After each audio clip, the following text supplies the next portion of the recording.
It's time to talk sports. It's Hacksaw's Headlines, a panorama of the world of sports, stories, comments, and opinions. Now, here's iconic sports talk show host Lee Hacksaw Hamilton and co-host John Riley. Who wants to talk sports on a Monday? We do, you do. From the Dixieline Lumber and Home Center studios in San Diego, coming off of March Madness, great sports weekend, we welcome you to the Monday Bonus Podcast. Good afternoon, everyone. This is Lee Hacksaw Hamilton, along with my co-host, Mr. Airball, John Riley, and we welcome you to our Monday podcast, brought to you by Dixieline Lumber and Home Centers. Lots of locations to serve you. You got ideas and projects for 2026, spring into summer. Think about them. They've got the materials. Think about them when you need ideas. Dixieline Lumber. March Madness. Good afternoon. It was crazy. Did you OD on basketball like I OD'd on basketball? Or do we need a couple of days off before we get to this coming Thursday? That's the greatest time of the year, man. Thursday and Friday were jam-packed. Oh, what a great weekend. I watched too much basketball, though. Holy cow. Yeah, there was a lot. I staggered to turn the TV off. I was so exhausted. We're going to go a lot of different directions on this podcast. Item one, we do sports talk the way it should be done. We put a lot of topics on the table that are important, and we express opinions. But when we're done, you get the chance to be part of this podcast. I'm urging you, demanding you, join us in what we call Fans Forum. When this podcast is over, you take over the back end of this podcast because we allow you to join us in the chat room. How does it work? The chat room. It's like, yeah, a special room in the back corner. Yeah, so hey, if you got a question or comment in the world of sports for Hacksaw, drop your hot take in the live chat on YouTube, X, or Facebook, and we'll get you involved in Fans Forum. Just a reminder, write about sports every minute, every day of the week. It's on my website. Have you ever read my website? You need to do that too. Just go to leehacksawhamilton.com, read the best 15 minutes in sports, read my one man's opinion column on the first weekend of March Madness. I think you'll really enjoy it. And check that website every day. It's posted by 7 o'clock in the morning. Better yet, how about a newsletter or two? We offer those in your inbox twice a day. Amazing the amount of information we provide. Join the Hacksaw Insiders group. Just go to my website, just register in the big orange box on the homepage, fill out, get on the email list.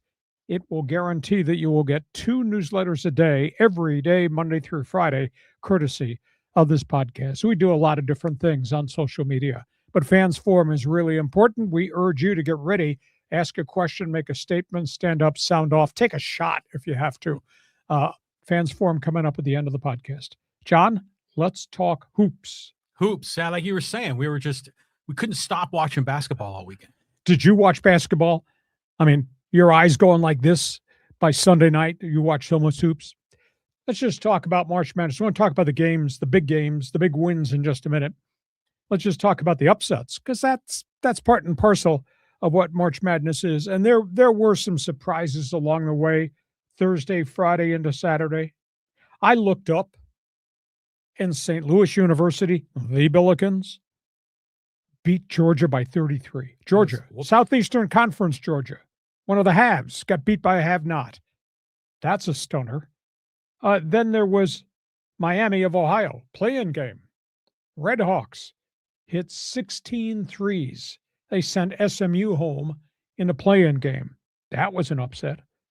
Virginia Commonwealth came from 19 back to beat the once proud North Carolina Tar Heels. Wow. How is that possible? High Point. Who? High Point hits 15 threes, dispatches Wisconsin, a big boy from the Big Ten. And in Utah State, with the 14-1 burst at the end of their game, and the Aggies eliminated big-time East Coast power, Villanova. So we had some really big shockers to start. And then there were some bad games too. You know, thanks for showing up. You can go home now. Troy State shot 28% from the floor in their loss. Prairie View. I looked up at the scoreboard. They were down by 31 at one point in the first half. They lost by 61. Back to Texas they go. And then Gonzaga, the look on Mark Few's face after they got eliminated by Texas, in which was a real grind, that was a setback. So did any of the upset specials kind of stun you? Well, I love St. Louis and Kareem Abdul-Jabbar out there, Robbie Avila. They're a fun team to watch. I mean, he's really a dynamic player for a big guy. But, I love seeing the mid-majors. It just seems we didn't get as much mid-major action, but it was a few upsets round one, but I don't think any of them made it through to the Sweet 16. No. So that's where we are there. Now, let's talk about big boy basketball, because that's what we had this past weekend. Let's just kind of run through a list of storylines, and we'll start with UCLA UConn. That was a hell of a game, hell of a fight that UCLA put up without Tyler Bilodeau, their big man. And they hung in there, but then it kind of got away from them. They kind of ran out of steam. Alex Caravan had 27 points. Tevin Reed, just phenomenal.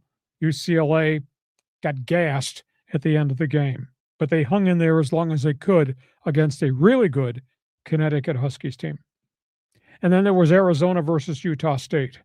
Koa Pete is a stud.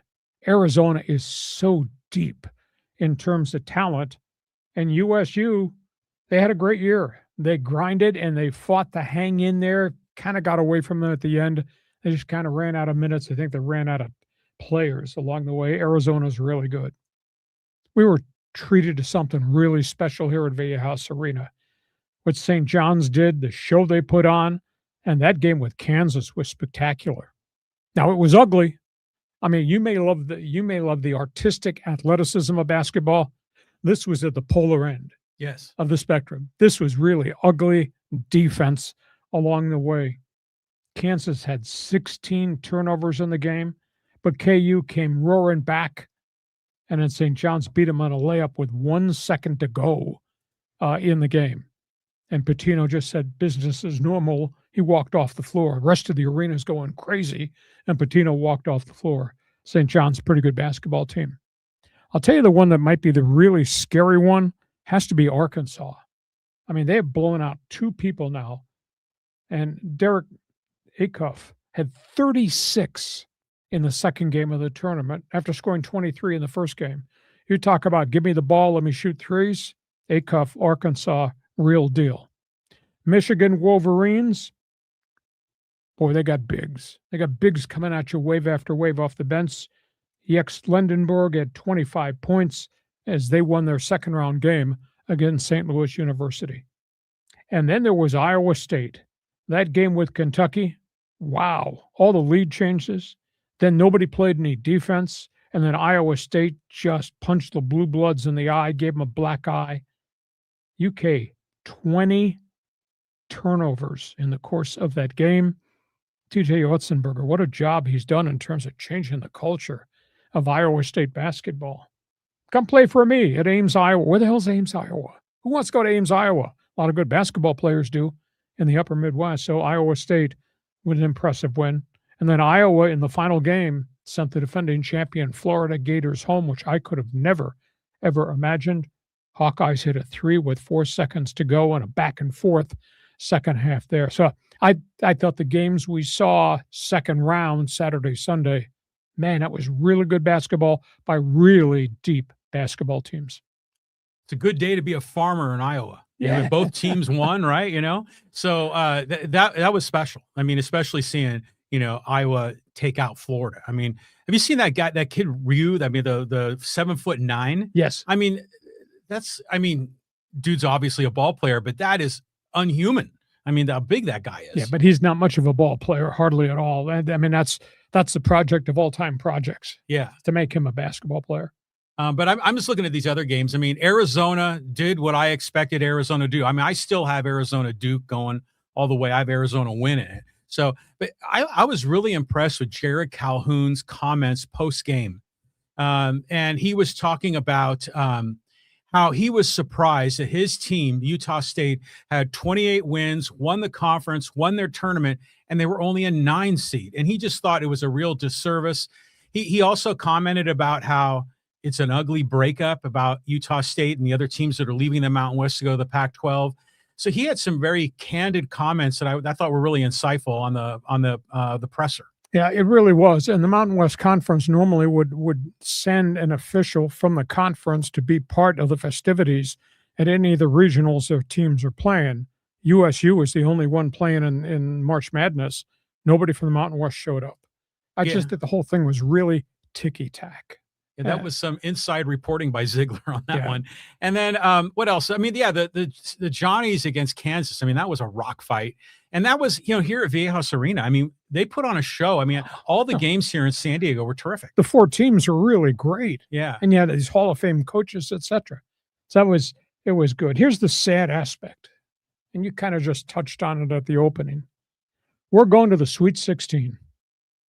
And I hate to say I told you so. I told you so. There are no mid-majors left. And I don't think we're ever going to see mid-majors again in college basketball in March Madness, because the big boys all have money. The big boys all can sign anybody they want from anywhere. And the big boys are going to have the bulk of the great players and depth on the great players. And the mid-majors don't. Well, I disagree with that. I think Gonzaga is still going to make Sweet 16s in the future. I mean, San Diego State would be one of those, and Utah State would be some of those other teams that are a maybe. But your point, generally speaking, is true. The mid-majors are just being suppressed, and if they do get into the tournament, they get a terrible seed, and then it's 2 in barbecue, and they're done. So you agree with me because I told you so. Well, no, but I'm just saying that Gonzaga is like an exception to the rule, and there might be another one that's going to squeak in that might get to the Sweet 16. I mean, but it's a shame because that's what makes this tournament so special is when you have these small teams that go on these Cinderella runs and capture the imagination of not just basketball fans, but people writ large across America. Yeah, exactly. What St. Louis did, what Miami of Ohio did, that would make this thing special. But that was in the past. I don't think it's going to be like that going forward. Invite you watching the early stages of this podcast, March Madness. What'd you think? Like that fit? Boy, big boys got a lot of good players. I mean, there's a lot of great basketball is being played. Feel free, join us. Fans Forum chat box is open. We go from on the floor to the coaching carousel. Yeah, you're talking about some coaches that are on the move. Yeah, let's just talk about this. We'll start at North Carolina. Hubie Davis may not survive this week. He's been knocked out in the first round again. This is North Carolina. This is Dean Smith University. This is tradition and legacy in the game. They won't say they created the game, but they sure dominated it for a long time. And for the second year in a row, North Carolina won and done and out. And this was pitiful. His post-game press conference was despicable. He was curt. He was angry. He wasn't a lot of fun to be around. Maybe he won't be around much longer. They're talking about a buyout of the $5 million he's owed on his contract. Hubie Davis at North Carolina. UCLA, I thought, put up a real good fight considering how dinged up they were. But in typical Mick Cronin fashion, screaming and yelling and getting a technical, changed the whole momentum of the game. And in the press conference, he was asked about how you act on the floor towards anybody, whether that's his own players, the refs, and the media. He says, hey, in my life, there's no participation trophies, pal. This isn't Little League, pal. Coaches are paid a lot of money to win, pal. He was just so freaking condescending. They're out of the playoffs, too. Arizona State, we're waiting to see if this happens. Sun Devils, of course, got rid of Bobby Hurley a week ago. They are supposed to interview this week, either Monday, Tuesday, Wednesday, Randy Bennett St. Mary's. Hey. So he may opt out there after that great run up there. We'll also talk about other people. The Bonnies. Bonnies. St. Bonaventure interviewing Bobby Hurley, Arizona State. That'd be a good fit. I don't think he's done coaching, despite the bumpy ride he had at Sun Devils. I mean, he had more good seasons than he had bad seasons, but he never took it to the next level and kept it at the next level. But St. Bonaventure, whose head coach was there forever, has retired. They're interviewing Bobby Hurley. Syracuse, very popular hire.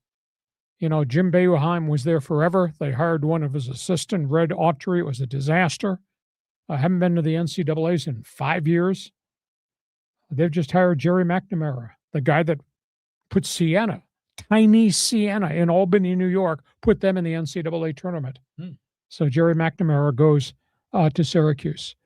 Creighton has lost a really good one. Greg McDermott has just announced his retirement, won like 515 games over the course of his career. That's a prime example of a mid-major guy at a non-football school taking a program and elevating it and keeping it up there for a long period of time. He's a really good person. Greg McDermott announcing his retirement. And as great as Alabama is, Alabama's kind of sleazy in basketball. I'm surprised that nobody has really pointed a finger yet at Nate Oates, their head coach. 2 years ago, 3 of his players were implicated in a murder-for-hire case, including a first-round draft pick who reportedly drove a guy with a gun. And the guy was given a gun by another Tide player and killed a man. And then last week, his star guard was arrested being a drug dealer on campus. They found 2 pounds of marijuana, all types of drug paraphernalia in the university apartment of Aiden Holloway. And he is now facing all types of felony charges. And they went on Aiden Holloway's phone and they found all these texts of Holloway making drug deals with people. Holloway said, personal use. Holloway's going to prison. I asked the question, this coach, that laundry list of bad citizens representing his team, I don't care how good they are. And they hit 19 three-pointers last night in their final win on Sunday. What about this coach and the kind of characters that he's put on the Alabama basketball program? So that's what's gone on in the coaching carousel. You could start with Hubie Davis and weave your way around the roadmap there. Yeah, Hubie Davis under a lot of pressure. I mean, Tar Heel fans expect him to win. It just goes to show you the difference that a coach can make. I mean, look what Pitino did. Coming into St. John's. Which have been down. Have been down, and they're coaches that know how to win. And as great of a ball player as Hubie Davis was, is he a good coach? I mean, that's open for question. Doesn't appear that way. Yeah. And I'm looking around here. Cronin, yeah, you're waiting for the shoe to drop with that guy. St. Bonaventure, where is that? Olean, New York, just south of Buffalo and Rochester. Oh, wow. Okay. That's where Bob Lanier played way back in the day. Bob Lanier. Yeah. Wow. I know St. Joe's is in Philly, right? Exactly. Okay. So, and is St. Bonaventure also in the Atlantic 10? Yeah, they are. Okay. Interesting. So Bobby Hurley may land there. Yeah, man. And, Greg McDermott's another example of a coach that can transform a program. Yep. And as far as the Alabama thing goes, yeah, it's legit problem if there's like a murder for hire kind of thing going on. But I don't know. Dealing marijuana is like that's a different level, is compared to murder for hire. But it's in Alabama, And when the hell are you dealing drugs when you should be getting paid by NIL? I mean, it was just a really dumb move. Yep. But I mean, these days, that's more of a slap on the wrist. It really should be. Yeah. I don't know. Maybe not in Alabama, though. Guy's a drug dealer. Yeah. My point guard averaging 16 points a game in his leisure time must not go to class because he's doing drug deals. It's right there on his cell phone. Doesn't affect his play. Jeez. Absolutely amazing. So you got an opinion on the coaching carousel? Feel free. Jump on board. We do have followers up and down the West Coast. I'd like some impactful comments on Mick Cronin, who he is, what it represents, how he acts. I request join us, jump on board, Fans Forum chat box. Give us some opinions on what's gone on at UCLA. We go from that. Let's talk about the NBA. Yeah, the Lakers continue to be torrid. I've never expected this. Never in my wildest dreams. This is a team that had lost 20 games this season by double digits or more, including 30 and 31-point losses. And now look at the Lakers where they are. Look at that record. Lakers have won 9 in a row. They've won 12 of their last 13. And look at how they've seized the NBA West race at 46-25. And how about Luka? Despite all the personal problems off the floor, this divorce back in Slovenia, Luka scores 40 one night, comes back the next night and scores 60. 60? He's got 100 points in back-to-back games on consecutive nights. Wow. Talk about being in shape to run the floor and do what he's doing. That was really impressive. And you add in the fact LeBron's approach to the game looks really different right now. And you got Austin Reeves and you got Hachimura hitting threes, Kennard coming off the bench hitting threes, and they're finding just enough defense from either Jackson Hayes or from DeAndre Ayton to get some defense in the paint. These guys are really on a roll. I don't think at this point I'd want to play the Lakers in postseason play. I mean, they're in third place in the NBA West, and they've beaten every one of those other teams that's wrapped around them in the Western Conference race. They've popped them all. So it's pretty impressive to see this Lakers. The chemistry change to me is the biggest shocker, because you and I have been questioning Laker basketball, chemistry, the coach, egos, personalities. Wow, has this sucker come together? It has. I mean, after we've been doubting them and questioning them. But help me understand this. There's just something cooking where not LeBron, but Luka had like 16 technicals, and after the 16th, he has to be suspended, and they pulled one back. I mean, help me understand that. Well, he got into an argument on the floor over the weekend with an opponent that was jibber-jabbering. And the guy insulted Luka's personal life and the divorce the player's going through. That's putting it politely. Yeah, exactly. And he evidently said something really negative towards Luka's ex-wife. And Luka barked back at the guy, and the referee hit both of them with technicals. But because it was Luka's 16th technical, he gets suspended for one game. You could call Draymond Green and ask him about mounting suspensions once you crash through that plateau of 16 Ds. But the NBA, he appealed it yesterday, and the NBA this morning ruled because of what happened, and was triggered by the other player, they're rescinding the technicals to both of them. So, yeah, it was interesting. So Luka will not be suspended, but he'll have to mind his P's and Q's for the rest of the regular season, because he could get suspended again. And Luka does yap a lot about the refs all the time. Yeah, he does. Do you know he's the only big man who's never committed a foul in the history of the league? He's the only guy. But I did hear about some of the crap that was in the key when he was getting ready to shoot a free throw. Yeah. And I mean, come on, man. I mean, that's below the belt. Exactly. So the NBA rescinded both the technicals, and Luka will have to mind himself going forward. Laker line is open for business. This is really impressive. I'm waiting for Luka or maybe LeBron to join this podcast, and he could text us and say, "You told us what?" Look how good the Lakers are playing. Wow, they've really made the back end of this NBA season really interesting to watch. All things basketball. We go from that. Are you ready for real baseball? Real baseball is going to start this week, opening day. Yeah, let's just talk about the Padres. We've tried everything. I guess I should preface what we're going to say by telling you Thursday, 1:30, we will do our baseball preview. We will go division by division, and we'll pick the pennant winners and all that. Thursday, 1:30. I credit A.J. Preller with trying everything humanly possible, including buying lottery tickets, to find enough pitching. And here we are on the eve of the opening of the series with the Detroit Tigers, Thursday, Friday, Saturday. They don't have enough pitching. They got problems. Walker Buehler. I violated the code, no cheering in the press box. I'd like to see this guy do well. He's been so dedicated to overcome 2 surgeries. Walker Buehler last night, worst outing as a Padre. I mean, he was not competitive. 3 innings, 7 runs, 11 hits, 4 home runs. He got lit by Arizona, and this is a huge setback. And then Matt Waldron went out there, and then he got busted too. And all of a sudden, Buehler's not dominant. Waldron's not ready, headed to the disabled list. And you got Herman Vasquez, who's got the ERA in the 12s. So they got holes in their starting rotation, and there's no way now to go find anybody to fill those holes.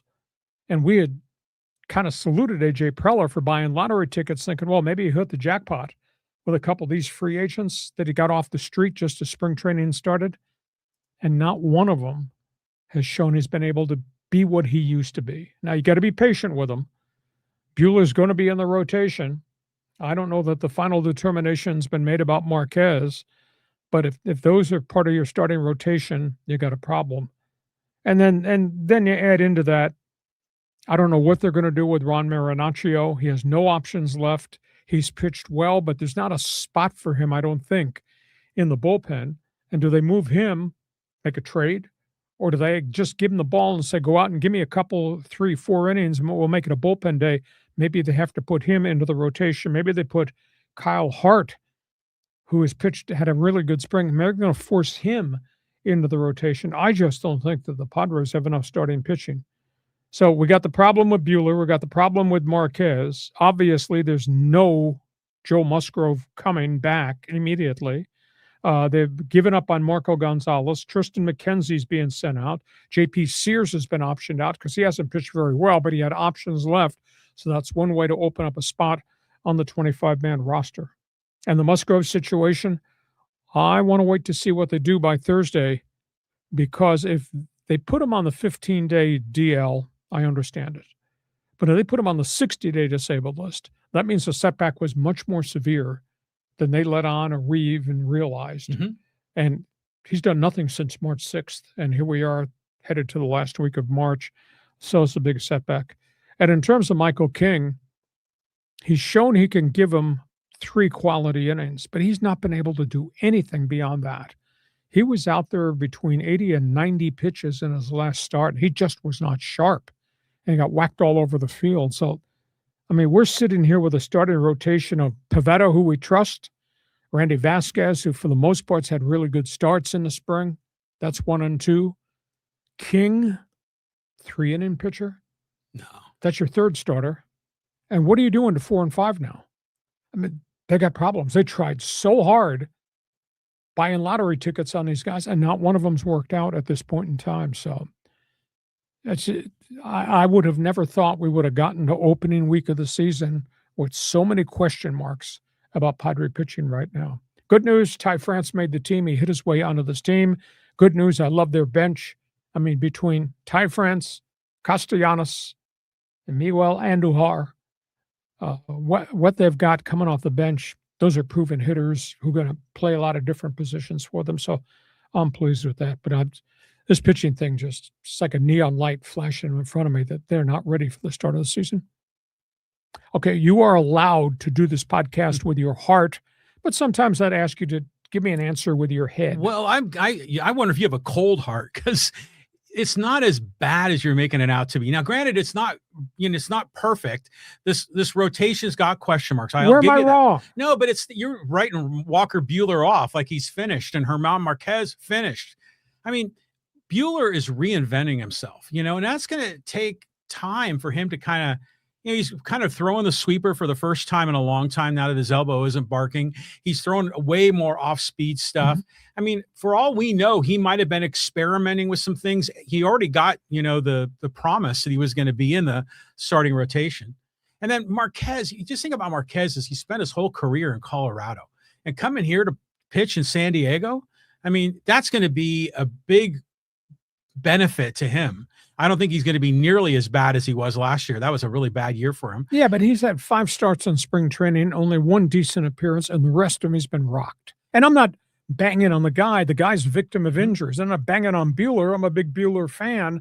But at the end of the day, we're here at opening day, and you're telling me that's okay to have that as your 4th and 5th guy? I'm just saying it's not that it's okay. It's just that it's a concerning, but it's not gloom and doom. The season is over, which is kind of how you're framing. No, this. I'm just saying you got 162 games and you got 2 reliable starting pitchers, and your fingers are crossed that Michael King can grow this. So, but I mean, there's still, you figure Canning's coming back in May.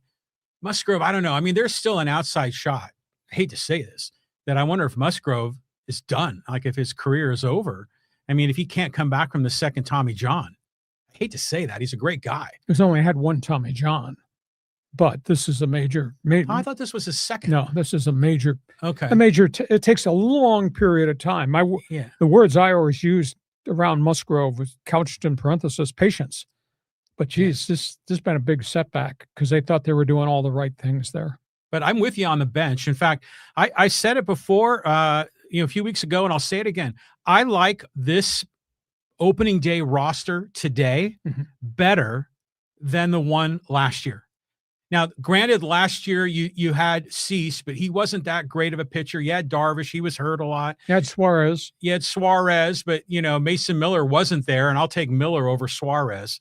But the bench is so much better. Ty France, that guy's a dude, and we don't have a lot of these really weak sauce guys that we had last year, Martin Maldonado and, that with Jason Hayward, guys like that. So I'm feeling good about the hitting. I'm feeling good about first base. You got a rotation there of Sheets, a little Castellanos, a little Miguel Andujar, guys rotating through the DH.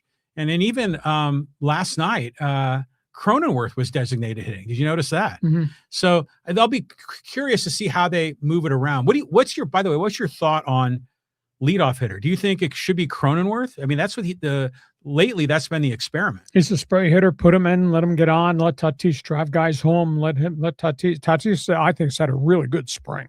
Yeah. And let's see if he can carry that to opening day and just continue to play with this level and this intensity. I'm waiting for Machado to get heated up. I like the batting order, and I like the bench, and I love the bullpen. Yeah. But they got 2 starters. Yeah. And the third one's got a question mark, and after that, I don't think they have enough starting pitching at all. Yeah. Okay, let's see what Padre fans have got to say. Fans Forum chat box is open. Fill it up. Are you worried? Now, Thursday, don't forget Thursday, baseball preview. We'll be telling you who's going to win and why and where they're going to finish in each of the divisional races. We go from Padre baseball, waiting for you to join us in Fans Forum chat box. Let's talk Dodger Blue. Dodger Blue, the gold standard. Oh, my goodness. Loaded roster, loaded rotation, even with some guys who have glitches right now. But they're ready. Yamamoto looks dominant coming back from Japan. Ohtani has just looked spectacular because he worked really hard in his bullpens, and then his one spring training outing, dude was clocked at 99. Glasnow has looked dominant, and again, his mechanics sometimes get out of skew, but man, he pitched against the Angels on Sunday, and he struck out 11. He was throwing BBs. Emmett Sheehan is going into the rotation. Wroblewski, the left-hander, is going into the rotation. Now, I don't understand this. Look, they say Roki Sasaki is going to stay in the rotation. He's not complete. He throws 2 pitches. His ERA is 13.50 in the spring, and you're going to make him part of your rotation? I don't understand that. I'd much rather see him at Oklahoma City, polish the 3rd pitch, and bring him up. And the bullpen looks solid. Edwin Diaz, Blake Treinen's had some bad outings and then a good outing. Tim Scott had great outings, and then Scott all of a sudden had a really bad outing against the Angels. But their bullpen looks pretty deep. No Blake Snell. We'll see if they put him on the 60-day disabled list. I'll tell you, the surprise story to me was they sent the young Korean infielder, shortstop, second baseman, center field, Hyseon Kim, to AAA. He hit 407 in spring training. They sent him to AAA, and they gave the roster spot to Alex Freeland, the second baseman shortstop, who had 107 in the spring. How's that possible? You send a guy hitting 405 out, and you keep a guy hitting 107. Just amazing. So that's my summary judgment. Dodger baseball, they're really, really good. Thursday, I'll tell you how many games are going to win Thursday, but go ahead. Well, when you were previously, banging on the Padres, saying how there's all these question marks with pitching, I was about to say that's true of every Major League Baseball team, but it's not true of the Dodgers. So they've got the depth, they've got all the resources. I agree that Hyseon Kim getting robbed of he's come to America to play ball, and everyone expects him to play, and then he gets dinged and sent down to AAA. That would be so disappointing for him. So it just goes to show you how the stats in spring training you take with a grain of salt, but even though it is competitive and stats matter, but they don't matter. It's just kind of a contradiction. It's like the guys they're evaluating things that you and I can't see. Well, they're evaluating defense, multiple talents at different positions, etc. Kim will be back. I have no doubt about it. But what's the message you send when the kid hits 405 here before he goes away to the WBC and the other guy hits 107? Yeah, that ain't right. Weird. Dodger fans, feel free to join us. Three-peat, Hell yes, I think so. But Thursday, we're going to talk more about that. We'll go from that. Let's talk Angel baseball. Angels, a Swiss cheese starting rotation. Oh, this is bad. You know, every decision they make just seems to have a bad ending to it. So everybody loves the history of the Freeway Series, Dodgers, Angels, and Anaheim, and then up at Dodger Stadium. So here come the Angels last night at the Big A. Fans come into the game. They send out all their minor league pitchers to face the Dodgers, and they get killed. Dodgers scored 10 runs in the third inning. Angels ran out all their lower minor league pitchers. It was like batting practice. Why would you do that in front of the paying public? I mean, Freeway Series is kind of an emotional grab for Angel fans in Orange County. Now, I hate to be the bearer of bad news, but we're covering the stories that are the stories. Grayson Rodriguez may go on the disabled list to start the season. Shoulder fatigue. He's just not pitched well in spring training at all. Alex Manoah. They're going to keep him in the rotation because they gave him money. His earned run average is 9.39. He's not had a good outing in a month. He had the first outing, it was good. Since then, he's gone off track. Reed Detmers out of the bullpen into the rotation. He's got an earned run average in the spring of 7.27, and he hasn't pitched really well. I mean, they're starting the season with Jose Soriano, Yusei Kikuchi, Jack Kachanowicz, who had a very good spring, is going to have to go into the rotation now and hope he can pitch. He couldn't handle Major League Baseball very well last season, and their batting order's got holes in it. You know, Mike Trout does not look like Mike Trout of past. So every component they have has got a problem attached to it. This looks like it's going to be just a bad season because they don't have enough, anywhere near enough pitching. And the guys they had brought in that they thought might make a difference. If we got vintage Grayson Rodriguez and vintage early Toronto Alex Manoah, suddenly you'd have a pretty good rotation. They can't get anybody out. Not good. Don't worry about it, Lee. I mean, Artie Moreno told us that the fans don't really care about winning. All they want is a good value, a family experience. So yeah, bring on the kids, have them, start all the games in the Freeway Series. I agree. That's ridiculous. I mean, come on, it's not just a Freeway Series. It's like the rivalry. It's like Mets Yankees. I remember as a kid in the preseason games between the Giants and the A's, like right before the season, that was exciting. Mm-hmm. That was like, because that was before they had interleague. It was really cool. So everything about this Angels team. Every decision they make goes off track. Yes. And it's just, if you're a season ticket holder for the Angels, I don't know how in the hell you keep renewing every year. I mean, honest. Well, their prices are affordable. We're going to talk about that on Thursday too. I got some angles to a story here that I'm working on that you'll like. Angel fans, feel free. Fans Forum chat box is open. And again, a reminder, Thursday, MLB preview. We'll break down the divisional races. We go from that. Let's go to the baseball notebook before we get to halftime. Yeah, we got stories all around the league. Let's start in Cleveland. You know about the Indians pitchers, Emmanuel Clase, Luis Ortiz. They're going to trial in November for pitch rigging. Major League Baseball worked with the union, and the union agreed. For the first time, the union's taken a stance against a player who's turned out to be a bad citizen. Emmanuel Clase comes off the restricted on leave list, goes on the restricted unpaid list. He loses his contract. The union signed off on it. Oof. This is after the FBI report showed that they have evidence that Clase rigged 250 pitches in 74 games. That's a lot. Over 2 years, including games in the playoffs. Unbelievable. So Clase going to trial, will not be paid. Roster cutdown day. Strange decisions. We talked about the Dodgers. How about this one? Jason Dominguez, Yankee outfielder, hitting .325, sent to AAA. I mean, it's really strange. Now, he's a man without a position because they got so many other quality players there. He hit .325 in the spring, and they sent him back out because he had options left. So that's kind of tacky. Philadelphia, pretty good rotation. Now, I mean, they're all amped about Nola, and so far so good in terms of Zach Wheeler and his recovery and throwing bullpen sessions and sim games. They just brought up Andrew Painter, who's their top AAA pitcher. He's going to start in the rotation. One other note with the Phillies. Think about how to see this happen. On Sunday, one of their young relievers, Daniel Robert, working in the bullpen, collapses, clutches his chest. Cardiac event. Now, he's a young pitcher who's had a defibrillator.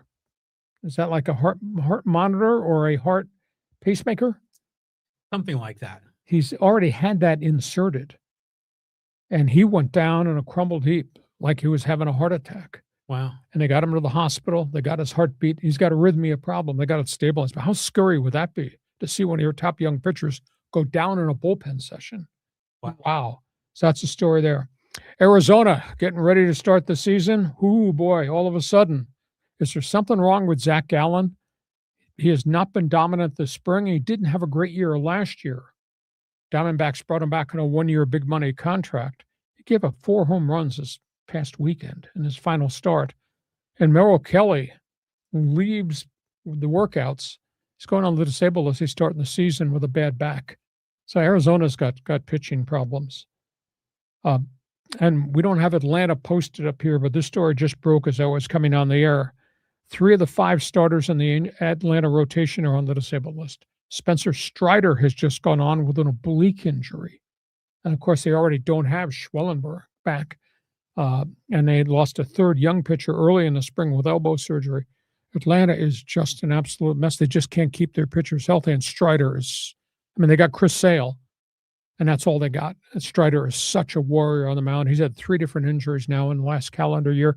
He just did no oblique. He's out. He's gone on the disabled list too. So, John, you want to start on rigging pitches? The Yankees, go from there. Well, first I want to say is, these pitching problems are happening all around the league, except at Dodger Stadium. So no class A, right? What a dummy. What are you doing? You say it was over 250 pitches in 70-something games. That's like 4 games over 2 years, including the playoffs.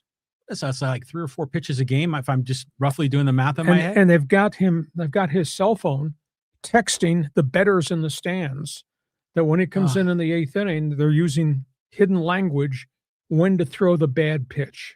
See, now this is where you got to drop the hammer. You say no pay, great. Hopefully he goes through a due process. He goes to prison. But that he was certainly booted from the league. You're banned for baseball. As bad as Pete Rose was, he wasn't this bad. He wasn't making calls to the bettors and the bookmakers in the dugout, was he? Doing it from the team hotel and from the manager's office in the stadium. Yes. Okay. All right. And then the Jason Dominguez thing, that guy he's a stud. I've seen that dude. His arms are guns, man. That guy can mash it. So it makes you wonder, here you got a guy hitting 325 in spring, doesn't make the team. But go back to your childhood days when you were a kid, and in the 1950s, for example, there were only a handful of teams. There must have been so much talent that was stockpiled at AAA Norfolk that ever got to the show. Yeah, exactly. So it must have been so much worse back then. So it just kind of then goes to show you, can the league expand? Is there enough talent to fill a couple more rosters? I think so. Yeah. Okay, that's all things baseball. Fans Forum chat box is open. Still to come, we're going to talk NFL. We've got some other stories we're going to get to, too. Want to remind you, this podcast brought to you by Dixieline Lumber and Home Centers. You got projects, they got materials. You want ideas, they can help you a great deal. Dixieline is known for so many different things. Now, I'm going to make a statement here. Oh, here we go. Here we go. It's been hotter than Hades here in San Diego. Yeah. All right, in March. We had 3 days last week. In my driveway, in my front yard, it was 103, 107, 110. Yeah. Unfreaking believable how intense the sun has been. Do you know I have yet to turn the air conditioning on in my house? Despite those temperatures. Why? Because night it cools down, we open windows, but I got great windows and I got great doors because of Dixieline lumber. Yeah. And that's the reason my house is really cool when we get bad heat. And in the winter, when you do run the furnace, it stays warm. The cold does not get in. It's just kind of cool. So show them the pictures. Just explain. Show them the pictures. What the windows and doors from Dixieline are all about. Whether it's an old house or you're building a house or you're going to renovate a house. Go ahead, John. Well, it's like what you were talking about when you replaced all your windows. It's like insulating your house and sealing all those little cracks, because windows break down after about 10 years, and so they do need to be replaced, and it does make a gigantic difference. But I really like these big doors here. We were at a place yesterday in downtown San Diego on one of the high rises, and they had those accordion doors like we see here on the video, that the whole living room would open up to the outside deck that had the view of San Diego Harbor. Oh, you could talk about rich and famous. That's all right. But it was cool. And what it is those doors, those big doors, like from La Cantina and Anderson, those doors, they can slide into the wall. They can move and expand like an accordion, and they can just radically transform the way your home or your high-rise condo, how it integrates inside with outdoors. And the other unique intangible things about doors and windows from Dixieline, for example, you're making an investment for your lifestyle here. You're making an investment in your house. Oh, totally. If you ever get to the point where you want to sell this castle that you live in here, those doors and windows have great value. They do. Yeah. And great curb appeal. So, Dixieline Lumber, just go to dixieline.com to see all the things they have. Now, I promise you, I will turn on the air conditioning somewhere during the course of the spring into the summer. I just want you to know how cool the windows and doors were and what it meant to the inside of my house, courtesy of Dixieline Lumber. Okay, couple of points of business. Thursday, baseball preview. We're going to look at each of the divisional races with some candid comments, and you'll be part of the baseball preview, so join us at 1:30 on Thursday. Also want to remind you, if you love sports, we want you to join us at the end of this podcast. It's called Fans Forum. I want you to join us in the chat box. How does it work? Look at all these guys piling in. I see Casey. I see Sports Fan, Retro. Who is that? Hermes and Pecky and Nathan and Roberto are all in the house. What does that say there? Isamayad. Revolution is in the list. I can barely read here with my glasses on. I see Mike. I see a lot of other folks. There's Richard. Hey, we're going to get to all of you as best we can in Fans Forum. Drop your hot take in the live chat on Facebook, on YouTube, or on X, and we'll get you involved. And a reminder, I write about sports every day of the week. If you love Sports Talk, the radio, the way I did it, you'll love my website. Just go to leehacksawhamilton.com. Punch up the best 15 minutes in sports. It's all written. It's right there. Every story in the world of sports, you'll really enjoy it. Plus my one man's opinion column. Every morning it's posted early in the morning for you. In addition, you can get our newsletters. We send out 2 of them every week. How do you do that? Real simple. Every day. 2 every day. My glasses don't work. If I wear my glasses, I can't think. Okay, hit the reset button, Hacksaw. So go to my website. On the homepage, there's a big orange box. It's for Hacksaw's Insiders Group. Fill out the information. Get on the email list. When you do that, you'll get 2 newsletters every day. Yeah. John and I put out 2 different newsletters direct to your inbox. It's absolutely free. Want you to share. Tell everybody what we do Mondays and Thursdays at 1:30. Subscribe. When you subscribe on the YouTube channel, you will get the alerts. Ding, ding, ding, ding. Every time we put additional videos up. John and I counted last week. We put 28 additional videos up on my YouTube channel. So you'll get the alerts every time something new shows up on the YouTube channel. So share and subscribe. You can help us grow this thing a great deal. Hit the button that says thumbs up. Hit the button that says follow. And for those of you that are with us on Apple, give us a 5-star rating. 5-star, pal. It really helps us grow this podcast. And, of course, want you to follow me on Twitter, on X, become part of Hacksaw's Twitter all-star team. Just type in my name, Lee Hacksaw Hamilton, hit the follow button, or at Hacksaw 1090, hit the follow button. We're in the air. We're everywhere globally. Social media, man, we're killing it. It's amazing how many followers we have. Oh, yeah. And we don't have a radio station behind us either, which... Yeah, we're doing all right. We'd love to grow it more, right on the cusp of 10,000. But listen, we offer a lot of different content, so join our team one way or the other. Okay, we move on to the second half of our podcast before we go to Fans Forum, and we're talking NFL football. Wow. NFL football, always in the news. Yeah, let's talk about the National Football League. Roger Goodell keeps dropping hints. They are now discussing a proposal that they're going to present to the union for the 18-game schedule. I don't know how this is going to work. because I've been a proponent. I know everybody loves to watch NFL every weekend. I don't know how the hell the players can hold up to an 18 games schedule physically, recovery time.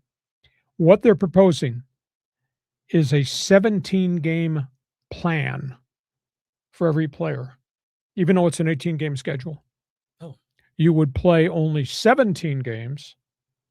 You'd get 1 game off, and you get 2 bye weeks. So the players would get, in effect, 3 weeks during the season they would not play. It'd be up to the club to decide which players would play a 17-game plan and which players would be there for all 18.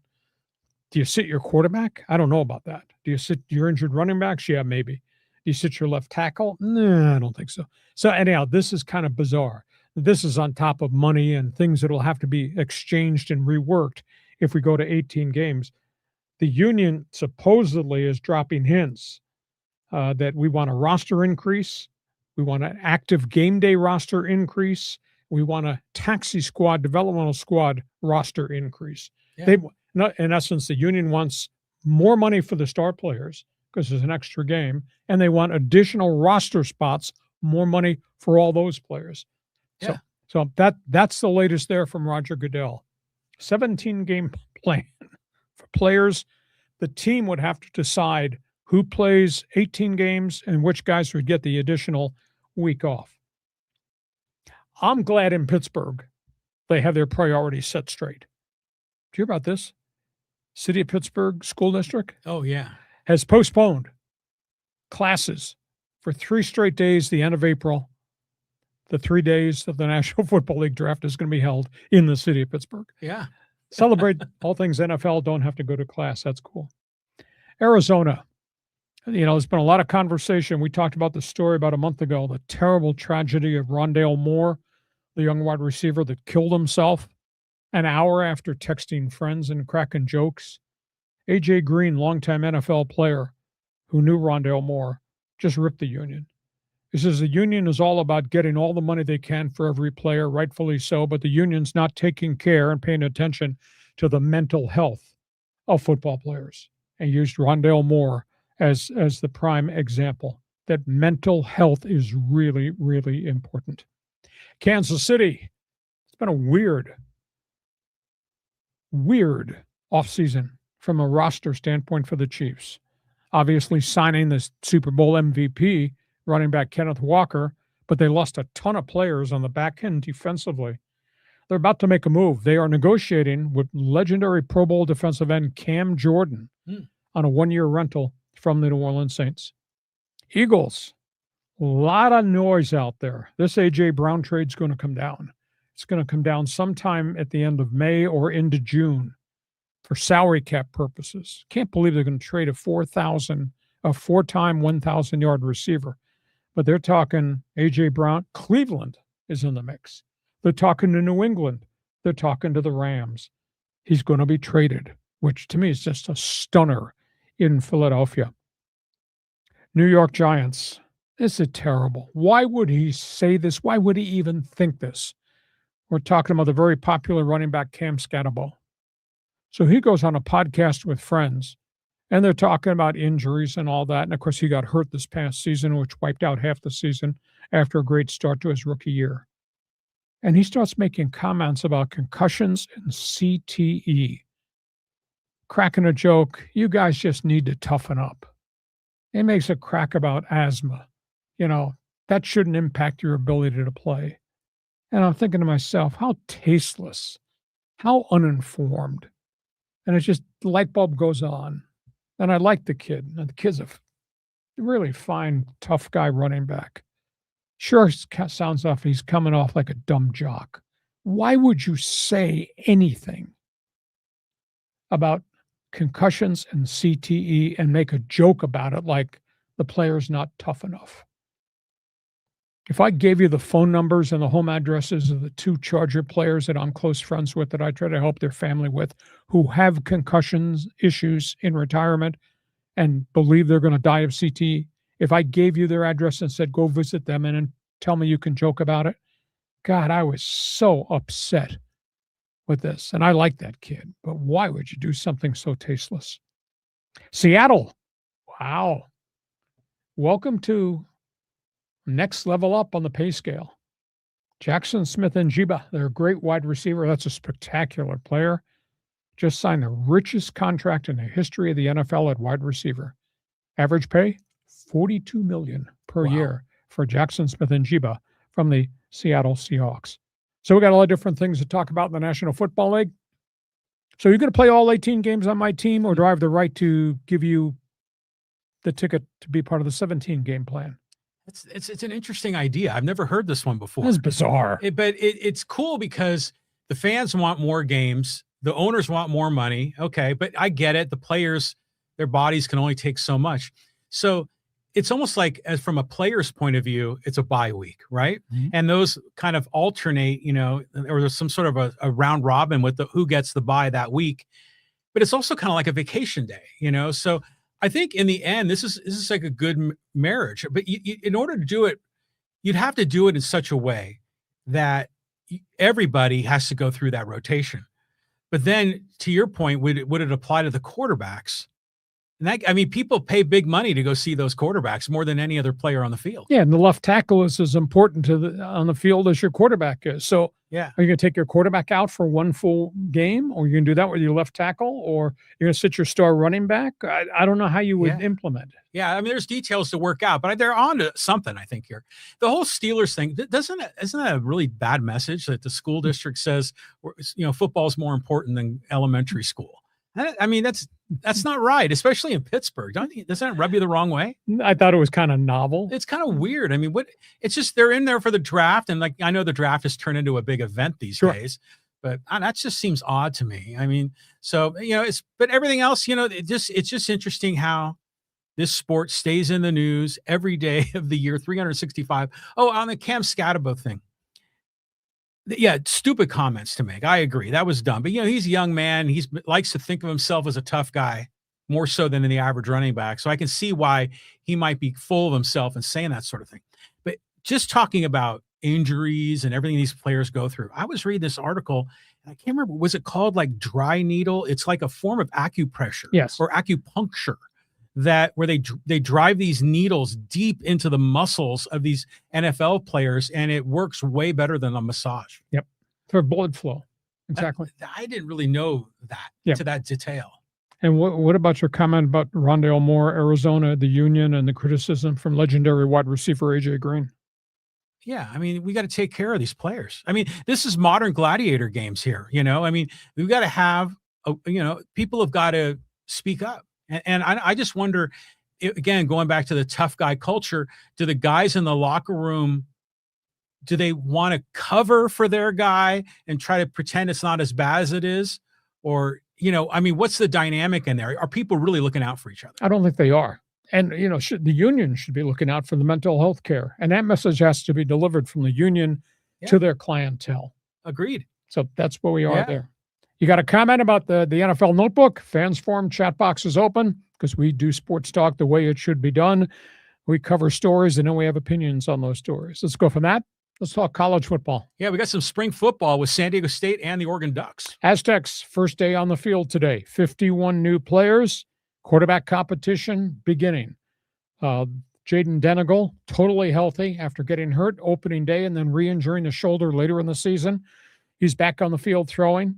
Stone Saunders, the flashy quarterback who transferred in from the University of Kentucky, he's going to compete for playing time, maybe the starting job. Only time will tell. We'll see what this is like when they get through the 15 practices. They're strong at running back. They bring back a whole number of wide receivers, but they got to rebuild everything else.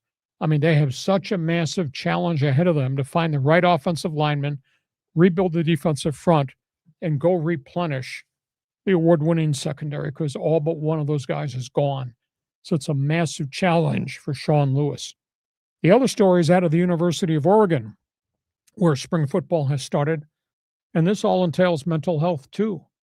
Dante Moore, who's projected to be maybe the first quarterback to go in the draft next year, admitting last week that he has fought mental health problems for 2 years in a row, and is thankful that Dan Lanning and the University of Oregon was there to provide him with direction. Dante Moore's mother has fought back from breast cancer, very ill. He thought he was going to lose her. In fact, he was going to leave school, but he stayed. And with help from the University of Oregon, he has really bounced back. And I think it kind of encapsulates the phrase that I have when I talk about mental health with athletes and players. It's okay not to be okay. It's okay to ask for help because I am not okay. More players need to do that, whether it's Dante Moore who did it and Dan Lanning helped him, or whether it's the NFL players who just seem to have so many problems in life, and a lot of guys in that locker room don't seem to pay attention. It's okay not to be okay. You're not okay. Ask for help because it's there. Yeah, I mean, these guys are like 19, 20 years old, moved away from home, thousands of miles away. You like to think of them as these, superheroes on the field, but they're regular humans. And frankly, mental health it's not just for athletes. I mean, it's becoming more accepted. It's not as taboo as it used to be, and that's good. Yep. Now let's go back to the Aztecs. Now, first of all, they had a good recruiting class, didn't they? They did, but there's a ton of transfers, but that's new pieces in a very, very different system. So you need reps, you need snaps, and then you got to see how they're going to play in live fire. It's a massive rebuild. Last year, his whole offensive line was back. Last year, he was finishing up the run with virtually the whole defense back. The whole defense is now gone. Some transfer portal, others obviously moving on, graduating and hoping they get a shot in the NFL. Massive holes on defense. Yeah, I mean, this is par for the course now with transfer portal. But, Denigle's coming back from the injury. They got that other quarterback from Kentucky. I mean, do you think that Kentucky guy can displace Denigle? Is Denigle going to be healthy? Is Denigle going to be active in these spring workouts? Well, Sean Lewis said yes. He's totally recovered. He's on the field this morning. Oh, good. And we'll see Stone Saunders is very different than Denigle. Denigle is tall and lean and runs the pocket and has got a little extra speed. Stone Saunders is built like a linebacker. Oh. And he can run some, but he's like 6'1", 210. He's just... Oh, so wow. I'll be intrigued to see, but big rebuild job. Holy cow. I have one request, though. When you do the spring football game, don't make it flag football or something. No, it's not going to be the Beer Olympics. They are going to have a spring scrimmage. Good. Yeah. They must have been listening to my podcast that day when I said that was ridiculous. It was ridiculous. Okay, college football fans, feel free. Jump on board. Talk about that. Hot headlines, last group of topics before we go to Fans Forum. Yeah, the high-speed sports wire. Kick it off with the NHL. NHL, boys, a lot of stories going on. The NHL has just negotiated a deal. It's going to be signed off on, I think, very shortly, that will allow a team to send a number one draft pick, a 19-year-old number one pick, send them to the American Hockey League and play here rather than have to send them back to the Canadian Junior League. I mean, it's good for AHL franchises, because that means you're getting a blue chip 19-year-old who's not ready there, but gets no value going back to the Ontario League or the Quebec League or the Western Hockey League and playing junior one extra year. So that's good. That's going to be voted on. It's going to be each club can send one 19-year-old, but he must be a first-round draft pick. It can't be a fifth-round pick. It's got to be somebody you took in the first round, because they don't want to destroy junior hockey across Canada by taking all the players out. So this is a positive news. There's a bit of an insurrection. Gary Bettman's negotiated 2028. There will be a World Cup of hockey. It'll be played in Prague, Edmonton, and Calgary. 3 different venues, 8 teams. However, Scandinavian teams, Sweden, Denmark, Norway, say, we will not play in the World Cup if you allow Russia to come. This is the aftermath of the fallout, Russia, Ukraine, which is in its 4th year of war. So Gary Bettman's trying to put that fire out. Terribly sad story in Minnesota. We lost a working member of the media, Jessie Pierce. She worked for NHL.com, beloved in the Twin Cities, covering the Minnesota Wild and the history of hockey in Minnesota, which is where the game was founded. She and her 3 kids died in a 5 a.m. fire on Sunday morning at their home in Minnesota. Oh. They think it might be a gas leak. The house is fully engulfed at 5 a.m. And the outpouring of sadness around the NHL, because a lot of media knew her, liked her. She was a great writer. And obviously from the Minnesota Wild and the league office, sad story. Jessie Pierce has passed away. And tell you what, we're getting to the end of the hockey season, and everybody's excited. The Ducks are just rolling. Kings are scuffling, try to claw their way into the playoff race. And there are reports that there is a terrible fracture in the Toronto Maple Leafs dressing room between players and cliques, players and Coach Craig Berube. That thing's a disaster. And, of course, they lost Austin Matthews with the cheap shot hit and the knee surgery. It's going to take him 4 months before he's going to be allowed back on ice. Toronto, there's an implosion coming in Toronto. I don't know who it's going to take out. Probably will be the coach. Maybe it's a general manager, but there's something wrong with the chemistry roster. So that's all things in the NHL. Soccer, tough setback. SDFC blows another lead, gave up a goal in the 85th minute, and then took a red card, had to play shorthanded, and wound up in a 2-2 tie with Real Salt Lake. That's the second game in a row in which they had a lead. The lead got away from them. Now they're still unbeaten in MLS, which is fine. They're 3-0-2, but this was a win that they probably had in their pocket and let them get away. Manchester City, English Premier League. That's the logo right next to SDFC. They blitzed Arsenal in the FA Cup. You know, you play the English Premier League schedule is one thing. You try to win that championship. But there's the Champions League, and then there's the FA Cup, and there's all these other tournaments. You try to get trophies in each of them, which adds to the glory of your franchise and more prize money to your franchise. Manchester City blew out Arsenal 2-0, which was really amazing. Arsenal is the number one team in the English Premier League. Formula One. You know, we're 2 weeks into the season in F1. It's like being 2 weeks into the baseball season. We don't see managers get fired 2 weeks into the baseball season. No, hardly ever. Right.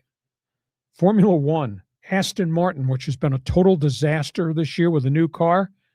They let go their team director. They've had problems with engine. They've had problems with vibrations. Both their drivers wound up in the hospital with nerve damage. So Aston Martin fired its team director who supervised the entire Honda engine installation and now has all these problems. And Audi has also fired its head of racing. That's two marquee jobs at the top of the chain, two different teams, 2 weeks into the season. You never see that. And NASCAR, period, exclamation point. Michael Jordan has arrived. You know, we talked about Michael Jordan's 23X team. Mm-hmm. They won the first 3 races of the season. They came back and won their 4th one at Darlington. Wow. Tyler Reddick, get this. Tyler Reddick wins the Darlington 400 in the heat and humidity of South Carolina. He had battery problems, which put him in the pits. They never got the battery problems totally solved, yet he went out and he raced. He was suffering from heat exhaustion because the battery problems impacted his cool suit in the heat and humidity. He stayed on the track and he won the race. He's won 4 races in the first 6 weeks. Michael Jordan's 23X team, just having a ball. Just amazing. They've come out of nowhere. They hadn't won anything up until this year. And now they got 4 wins in the first six outings on the schedule. So, John, there you are. You know, I'm so filled with basketball this weekend, you know, and just I have the Apple subscription for the MLS ticket, you know, to watch as San Diego FC, but I just couldn't fit it in the schedule with all the basketball. But I did read the article on how they lost their lead and went to a tie with like in the 85th minute or something. So that's just a bummer. And so but there's still such a great franchise to root for. I mean, they're exciting. They got some great young players. You know, and then the Man City thing, they were sky high like 6-7 years ago. Then they came crashing back down. They weren't as good. And now I guess they're back at the top again. They're close to the top. Arsenal is the leader. Man City had a 3-year run with Erling Haaland. He was unstoppable, scoring all these goals. But they have had injuries the last year and a half. They're good, but they're not as dominant. But, man, they went in and they just smoked Arsenal. Getting back to SDFC, I'll throw something else out there. I'm not going to invoke the statement, "Don't you miss Chucky Lozano?" Oh, because that was a deep problem. Yeah, that was a deportment problem. That was an attitude problem. That was a locker room problem. It was not one incident. I was told it was 4. Anyhow, they got 2 other guys that they've signed who just aren't scoring at all. They brought in this Scottish import, Lewis Morgan. He's done nothing. nothing in any of the games for SDFC. And Amal Pellegrino, who really played well at the back half of last season after Chucky got removed from the roster, he hasn't scored a goal yet either. I mean, there's an awful lot of pressure on Anders Dreyer just to pot goals. So they need some of these other guys. Morgan has just been MIA so far. I can't understand why this is such a radical adjustment. Soccer should be soccer, and he knows their system, and he hasn't played very well. Well, a lot of it has to do, I'm sure, with the defense. I mean, that he's playing against, because he came from, you said, one of the European leagues? Came from Denmark, yeah. Yeah, but he's from Scotland. He's got an accomplished resume, just like Pellegrino's more of a veteran. Pellegrino's already played last year and played pretty well, but they've done absolutely nothing. Yeah, it's like my point, I guess, is that when you go to play in these other international leagues, some of those leagues are better than other leagues. And I remember seeing it once stacked ranked, but I think it was just by, just some guy that made his own list. I wonder if there's an official stack ranking to know, are they moving from tier 4 down to tier 5, or, is it tier 8 moving up to tier 6, just to give us a relative sense of, of proportion when you're trying to evaluate this talent. Except that SDFC scouts everywhere. So they know the level of play that Lewis Morgan was playing over in Denmark. Yeah. That's a pretty good league. Now, is it the English Premier League? No. But there's good players in the league that have come here and played well. Dreyer is one of them. Yeah. So they scouted those guys and they saw all this. So these guys have yet to get on track, which kind of stuns me. And then finally, the hockey story about the journalist and her family is just awful. Oh. And that's just so sad. But you brought up a little bit about the Maple Leafs. Now, you're a longtime Maple Leaf guy. Is that franchise cursed? I mean, it's been a long time since they've won a cup. 1967. That's when they won a Stanley Cup. Go figure that. With all that money. But team chemistry, they're not the same team they were last year when they had Mitch Marner. But they didn't do anything last year with Mitch Marner and Austin Matthews and Nylander and all these other guys. And they've had goaltending problems for years upon years. And they keep changing general managers. And they just never hit on anything. And, here's Austin Matthews 2 years ago, scored 60. Last year, I think he had 45. Now he's hurt on a cheap shot. God, that thing has imploded. They are so out of sync. Nothing looks right. I mean, you look at the team, they're just pitiful. And this is the Toronto Maple Leafs, legendary franchise. Yeah. It'd be like me talking to you about Connor McDavid, Leon Draisaitl, and the Edmonton Oilers being in last place. Yeah. It don't work. It is absolutely stunning. So there we are. You want to pick a topic off the board that says hot headlines? Feel free, jump on board. Fans Forum chat box is open. A reminder, Thursday, because we're baseball centric here, Thursday, MLB preview. You want to be with us because we're going to pick the division winners. We're going to talk about who's hot, who's not, and some of the other big storylines in baseball. This podcast is brought to you by Dixieline Lumber and Home Centers. You got projects, they got materials, want ideas. Go to Dixieline.com, especially you guys that are do-it-yourselfers and love to make things and have a big tool display in the garage or the basement. Check out all the things they have to offer at Dixieline.com. I've done my job. You do yours. Fans Forum, it belongs to him. Belongs John, to me. Go ahead. Okay, we're going with our good friend. I mean, seriously, thank you, Music to My Ears. You seem to donate to us every show. Thank you. For $10. Hey, guys, I don't agree with Freeland over Kim, but they did win 2 World Series in a row, so they must know what they're doing. Kim does chase a lot out of the zone. No walks against lefties. Needs work. Concur, and I think that's the rationale. They want him to polish things, and they're trying to make him a super utility man. So that must mean they want him to play every day. He's not going to play every day at Dodger Stadium. Of course, Tommy Edman is still out, and he's going to start the season. They'll probably put him on the disabled list by Wednesday. But, I think that what they want to do at Oklahoma City is say you play second base one night, shortstop the next night, third night you're going to be in the center field. And so he's going to get reps at every position and try to play every game and get all those ABs too. But the kid did hit 405 in the spring, and you're keeping a guy that's hitting 107 who plays second and short and is hitting 107. I don't know. That kind of rubs me the wrong way. Yeah, it's also weird because it's like you're extending a multi-year contract to this player, and then you assign him to AAA. Well, but maybe that's only for a month. Yeah, but still, I mean, you don't. who does that? I mean, we don't do that. In this case, it's an international player from Korea, which, previously was, we always kind of thought was AA to AAA level in Korea.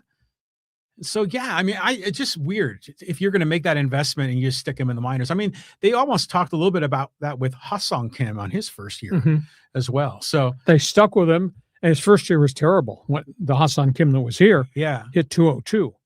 And the second year, he did what, 250 with a little pop, and he got better and better, became popular. He had to catch up to the speed. Yeah, exactly. Yeah, so it's a weird story. Thank you for joining us, and then you tell your friends who we are, what we do. That's what you can help us grow a great deal. In addition to, hitting the thumbs up, hitting the follow button, or give us a 5-star on Apple. Email everybody and say, you can't believe this guy. Hacksaw's back. He's got a podcast that's a killer. Everybody in Fans Forum, do that. Help us grow this thing. Thank you. You're such a podcaster. Subscribe, like, follow, share. Okay, let's go down the list here. Go to our buddy Callan. Hey, good afternoon, gents. Saw a 3-part question.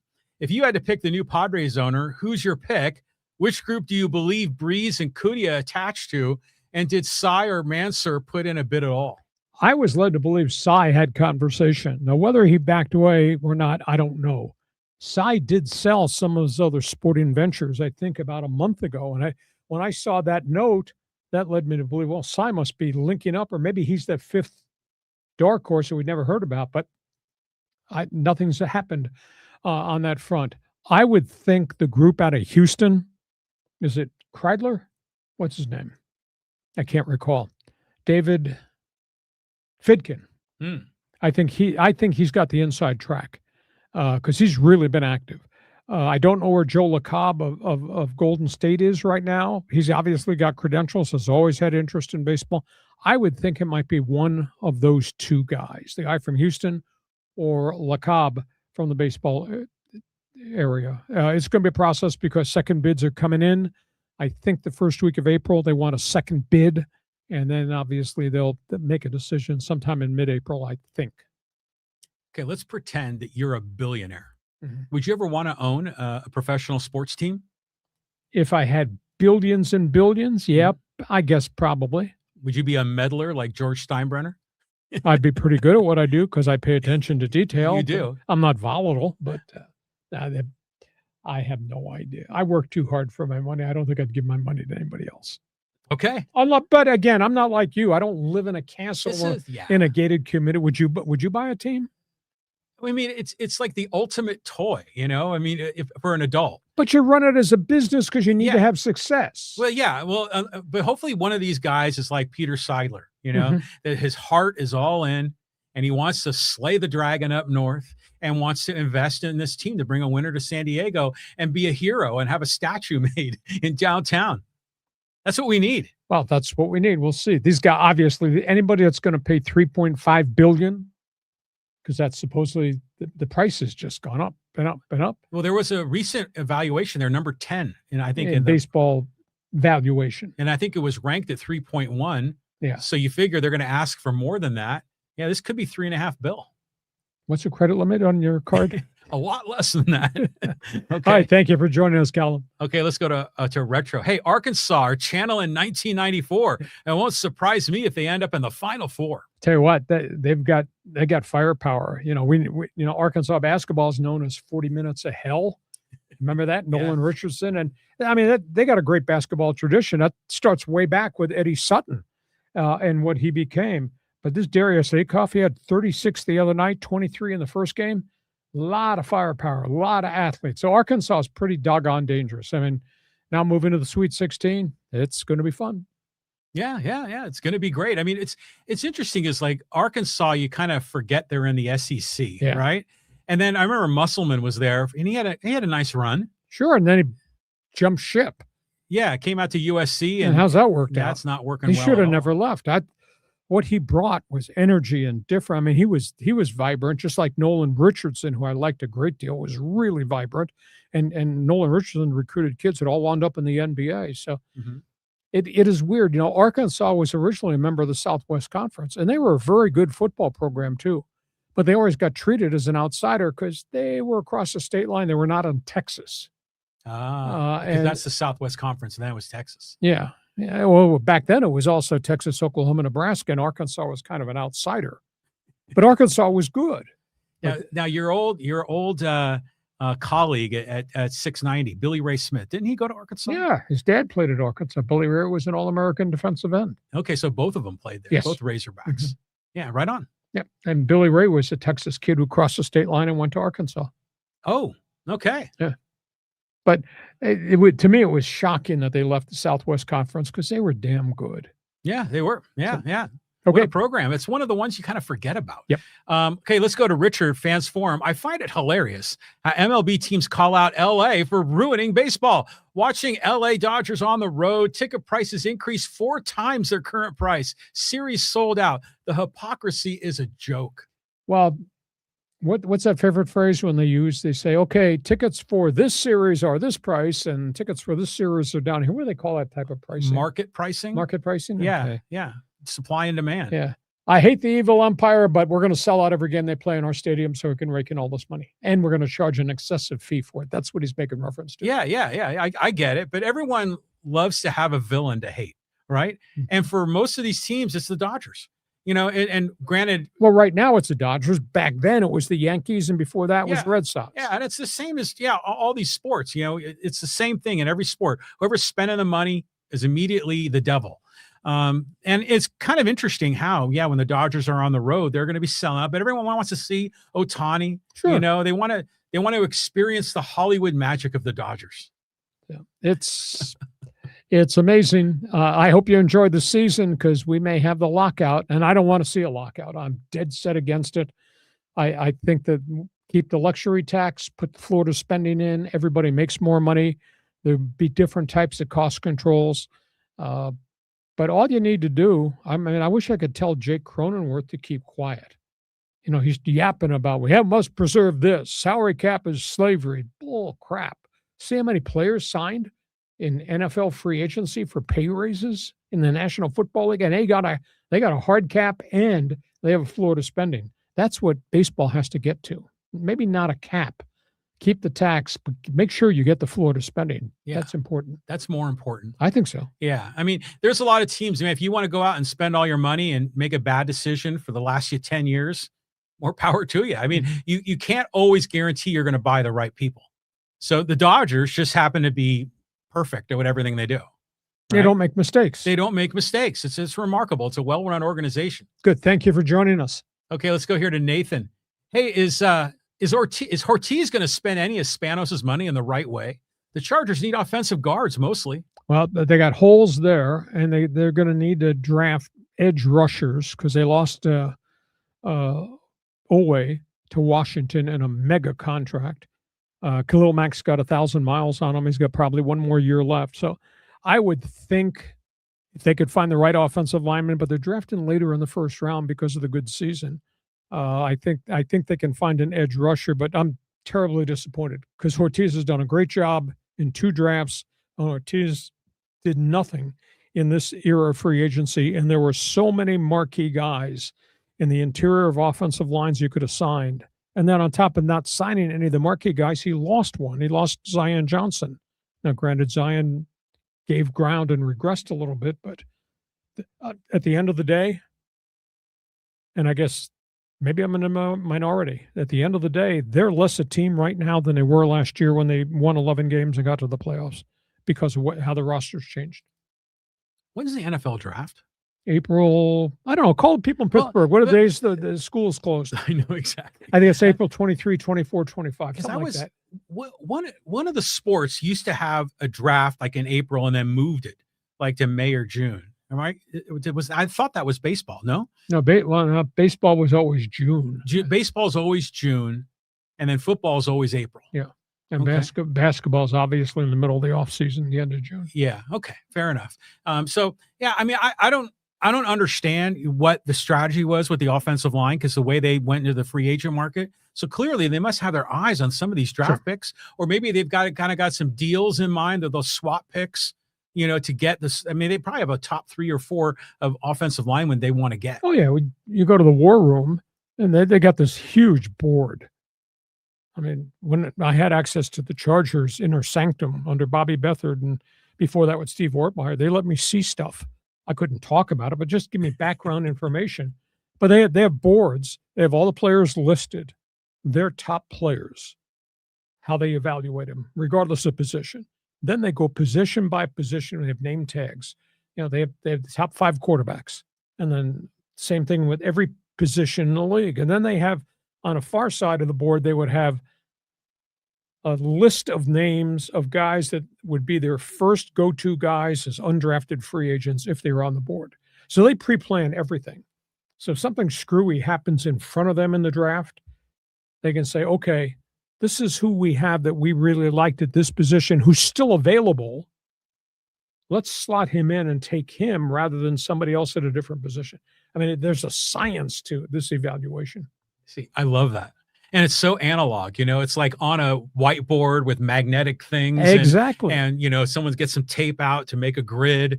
And it's cool, like, to be in an environment like that. Even in a corporate environment, I like seeing that, because you're being analytical, you're being objective, and you're thinking future, if scenario A, B, or C happens, what would we do? And who would we pick? So, but again, I don't know what happens in this Chargers war room. It's a mystery to me. It's a mystery to me that they knew what the needs were, and then they lost people that could have helped them solve the needs. And now there's nobody left. There is nobody left in free agency. Yeah. So here we go, draft. Yeah. Well, we'll talk more about it as we go to April. But reminder, Thursday, baseball preview. Go ahead, John. Okay. Let's go to Mike. Hey, fellas. Hey, if you had to bet, who do you think will win Thursday, Duke or St. John's? I have the Johnnies and a gentleman's bet with a buddy up in Cambria who also watches you guys. Tell you, tough call. If Boozer plays all 40 minutes with intensity, they're really good. And that guard, what's his name? Evans, I believe. They're really good. But they've been a little erratic and they've been a little sporadic, especially towards the end of the season. They go through these stretches. I mean, how does Duke, with all that talent, trail Siena by 14 at halftime? That was weird. That's not the word I would use. But end of the day, they're really good. But St. John's is so freaking relentless. And St. John's defense is everywhere. I mean, you watch Kansas, which is a really good team, and Bill Self's a great coach. They could not get the ball in bounds. I mean, St. John's was laying on them, and they just were freaking out. So that's going to be a doozy of a game. Yeah. I mean, when you see defense like what St. John's was doing to Kansas, I mean, that's like a war out there. Yeah. And it's wild to see that happen in real time. But, man, every time I think of St. John's, I'm going back to the mid-'80s, right? With the Big East. You're a big Chris Mullen fan. Well, it was Mullen. There was Ewing at Georgetown. Providence, I think, had there was an NBA player that was there. I can't remember who. Who else was in? Oh, Villanova. And all things Syracuse. And Syracuse. I mean, that was a day, man. It was a hell of a conference. They broke it up. So when I think of St. John's, that's what I think about. It's like, because they had 3 of the 4 in the Final Four one year. Mm-hmm. And then, our old buddy Steve Lavin, he was the coach at St. John's for a bit until recently. I mean, frankly, if I have Duke winning this game. I have Duke going all the way to the finals. I don't know how you could pick against them. Right? Way you play the day you play. Well, St. John's will make you play a little bit different basketball. That's going to be good. I mean, Sweet 16, any one of those top teams can survive and win this whole thing. That's how balanced the big boys are. I don't know. To me, like Michigan and Arizona are like different. Yep. They're like, these guys are not kids. They're built like these mammoth athletes. And they got numbers too. Yes. Okay. Thank you. Okay. Let's go here. Here, a little bit about Mick Cronin. This is from Ismad. And he says, hey, need more coaches like Mick. Too many Kings playing. He didn't lie. Participation trophies suck. Well, it's just, he's so demonstrative and he's just, AKA arrogant, just condescending. He just wears you out. It was too bad that Belotto didn't play. And they played, I give the Bruins credit. They really played hard and they were in it until the final 3 minutes. And then they just ran out of gas and they had to commit fouls. And then the other guy's sitting there hitting, dropping free throws left, right. But his post-game press conferences are just, try to show some class. It's hard. Yeah. I I don't get it. I mean, Mick, represent your university. And by the way, I'm an old man. I can't read the emojis from this distance. Those aren't crowns. I thought they were crowns like a king. Those are cats, which really is too many pussies playing. That's what he was trying to say. That Mick Cronin was laying in. Well, you lose BLOWOUT, which is huge. And I don't think as great college player Donovan Dent was, first at New Mexico, then at Pauley Pavilion, but he had a calf injury, and he didn't look right to me, even though he played. So they ran out of players at the end. Okay, let's keep moving. We got some breaking news here from Roberto. Cincinnati to hire Utah State coach Jared Calhoun, Arizona to hire St. Mary's Randy Bennett. Well, I had heard that Calhoun might interview, and it's just typical of what Mountain West Conference basketball is. They built us into a nice basketball conference. Good coaches here today, gone tomorrow. Good players here today, signed somewhere else tomorrow. That's what the Mountain West Conference is. But Jared Calhoun's a winner. He knows how to recruit. I mean, what he did for a couple of years in Logan, Utah, that's very impressive. And USU has had 3 good coaches in a row who've accomplished things and then took off. So this is good for University of Cincinnati. They're trying to recapture the era of Bob Huggins. And Randy Bennett, he took St. Mary's as far as they could go. Now he's going to go to Arizona State. I'll be intrigued to see if he can continue to recruit the European pipeline, because that's kind of what made the Gales kind of unique, and kind of brought them almost up to the same level as Gonzaga. So that's good hire at Arizona State. But Arizona State's been a strange place. They've for all the assets they have, and I mean their facilities are great, and that campus is spectacular and beautiful community, a lot of pretty girls. They've just never been able to build anything. I know it's important. It is. They've never built anything in basketball with any continuity and consistency, whereas football has been really good for chunks of years. So big challenge. It's just there's something that doesn't fit on the Tempe campus about basketball. Well, they want to win. I mean, they're willing to spend the money. Well, I thought Bobby Hurley was going to turn the corner, and then he just never put together these hot years back to back to back to back. Yeah, I was expecting more from him because there was those moments where he had some big players and disappointing finishes. But how about Randy Bennett, man? UC San Diego alumni. He built that up at St. Mary's. I'm surprised he hasn't been cherry-picked already. I mean, some guys find a comfort zone, and they say, this is great.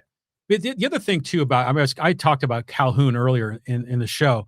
It's interesting. In the world of college sports, there's certain coaches that the minute you're in their presence, you're not only dealing with a mastermind of the sport, but you're dealing with like a man of integrity, like a pillar of his community. And Jared Calhoun strikes me as one of those kind of guys. Success everywhere. Yeah. And everybody speaks different. Yeah. Everybody speaks high volumes about who he is, what he represents, how he recruits, who he recruits, et cetera. Big loss for Utah State, but that's life in the Mountain West Conference. Obviously, USU is going to the Pac-12 with San Diego State, Boise, and their friends. So interesting weekend of coaching carousel spinning. Yeah, Cincinnati, though, I thought he was going to get. I mean, Cincinnati's not really a Power 5 school, is it? Well, but they've been pretty good. And then are they in the Conference USA? And they dipped. His name had been mentioned very early on at Kansas State, but yeah. So that's one of the power conferences. Right. Okay. All right, let's keep moving. We'll go here to Peck. Hey, Lee, what if the Padres bring Julio Uribe and move someone from the bullpen to the starting rotation? Well, the question is, who are you going to extend? Kyle Hart has the most experience in your rotation, but when he pitched in the rotation last year, he got lit. Now, maybe second year removed from Korea, maybe he's learned a little bit more mature. Maybe you can stretch him out. I just don't know who else that they've got. I mean, you're not going to move Estrada. He might be the second guy that you would consider there. They don't have anybody at AAA at all. They have nothing. I mean, all their really good young kids, the school crafts and those kids, those are all at Class A. So they're 2 years, 3 years away at least. And there's really nobody to trade for. They don't have anything to trade, unless you're going to trade Ethan Salazar, but they already traded DeVries. So I don't know. I just don't think, and they tried. I'm not being critical. AJ Preller tried. I was at 7-Eleven standing next to him. He was buying all these lottery tickets. He was buying Bueller and he was buying Marquez. They really tried at the late date to bring these guys who had rehabbed. And Buehler had chunks where he pitched okay in Boston. In the middle of Marquez's season last year, he was really solid. He had 8 quality starts and 11 outings, but all got away from him at the end, and he's not pitched well at all. So I just think, to quote my term, wafer thin. They are really wafer thin on the rotation. They got 2 guys and trying to find Michael King to be what Michael King was. So they got 2 established starters plus Michael King, and now they got problems at 4 and 5. Yeah. This is going to be an interesting start to the season. If Buehler and Marquez can pitch less than 4.0 ERA, I think they're going to be all right. Well, if they have ERAs of 4.05, great, but not 6, not 12. Yeah, exactly. And that's the thing that complicates it. Michael King has looked really good for 3 innings. They can't get him beyond 3 innings, and his other innings have been really bad. So if Michael King's only going 3, you're taxing a bullpen.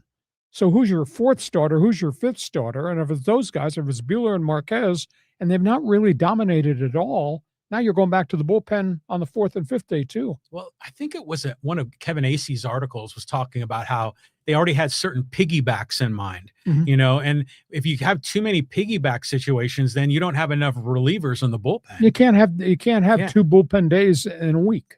You just can't. Yeah. So I'm a little bit alarmed about that. So we'll see what happens. I love their everyday lineup. I love their bench. Obviously, the bullpen is gold standard. But right now, Lucas Giolito? No, he's got a lot of miles on that arm. He's got a really inflated ERA. Nobody's touched him. Now, maybe I was told Atlanta might sign him. They're out of desperation. Atlanta's got 3 of its 5 starters on the DL. So, but nobody's offered Giolito anything. And he's the last guy out there. Interesting.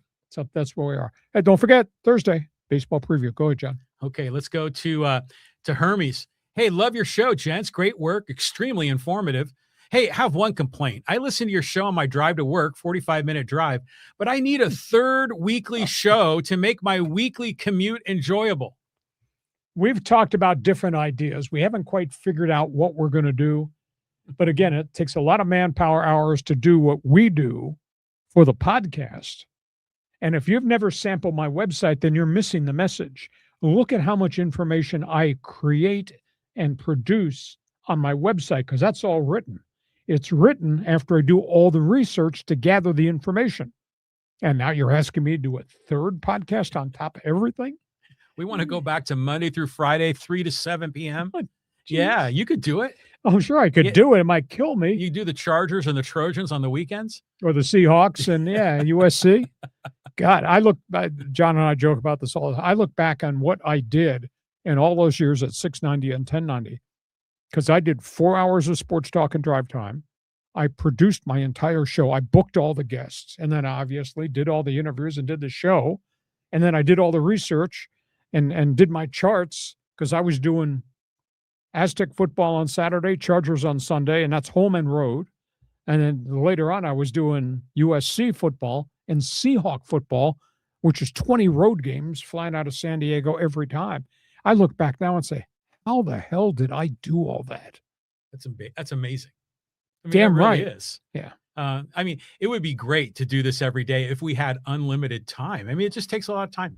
To put all this it'd together. be great to do it if we were getting paid what we used to get paid. Well, that's true. That, working for free, no, I don't think so. Yeah. I mean, we're not working for free, but but we'll figure something out. If we could find a rational way to do a 3rd day that didn't encapsulate a lot more work. To be honest with you, there's a lot of work in what I do. Just please read my website and just look at the volume of information I produce every day. And then you understand what we do on this podcast and see how many hours a day we put in to make this happen. Okay. Enough of your soapbox. Enough of my poverty here. Go ahead. Okay, let's go to Sports Fan. Hey, Lee Hacksaw Hamilton, what's the latest on local TV channel on the Angels? Did they know it's on the 11th hour until the season starts? Yeah, we talked about this a couple of weeks ago. Artie Moreno bought 50% ownership in what's left of what's called Main Street Sports, which is the FanDuel TV network. And they will be on every channel they've normally been on, and it'll be under the Angel umbrella. Artie changed his mind, did not go to MLB with Rob Manfred's package like the Padres are under. So they will be carried on every channel. Now, whether or not they're going to be able to get other TV stations in other markets to carry Angel Baseball remains to be seen. I would assume you can pick them up in Palm Springs. Maybe you can pick them up down here, unless there's a blackout issue, maybe in San Diego. But they're taking this bold step because he purchased Main Street Sports, 50% control. And what he did is he bought the producers. He bought all the the infrastructure to hit the floor running. Yeah. So we'll see if this works. But Angel Baseball will be on TV. The big question is, what's the level of quality of Angel Baseball on your TV? Well, they're going to have probably a great broadcast team, you know? Yep, they do. Anyways, I'm curious to find out. I love the idea. I think there's a lot of opportunity to do a lot of really intriguing content. Like we could, hypothetically, you can bring Hacksaw and we can host an Angels pregame show. I mean, I'm not saying we're going to drag you out there and do it, but I'm just saying that having podcasters there combined with the regular studio hosts, the play-by-play guys, having feature stories on each of these players' backgrounds and their family and their journey. Understand this. That's all good stuff. Anything you do aside from the first through ninth inning play-by-play, anything on the periphery, that's people, that's personnel, that's manpower, that's more expense. Of course. And that's why I don't think it's happened. It's not happening with the Padres, and they've got a very successful TV package. But it doesn't happen because that's manpower. And the additional expense to do that on top of what you do in game day. That's a legit marketing investment, in my opinion. Okay. All right, let's keep on going here, going down the list. When you're a king and you buy your own team, then you can create anything you want. Just understand you have to pay for it. You got to pay for it. I understand. I get that. I get it. Good question, though. Okay, here's John jumping on the bandwagon. Hey, how about a remote podcast from Petco this Thursday, opening day? Right. You gotta be able to, but see, if you take it out of studio here, then we lose our graphics. We lose a whole bunch of things.